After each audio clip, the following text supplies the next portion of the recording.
अरे कोई है? अरे कोई मेरे को बताएगा मैं बाजार किस लिए जा रहा हूँ यार?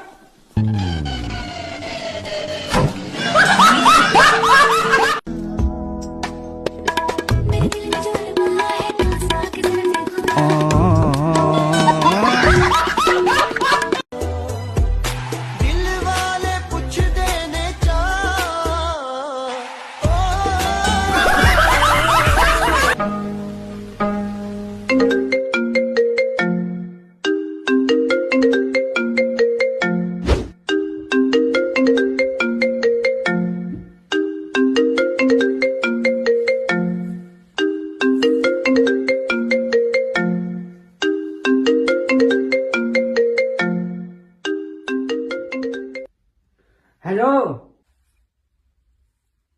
लाइट बंद कर दे, नींद आ रही है।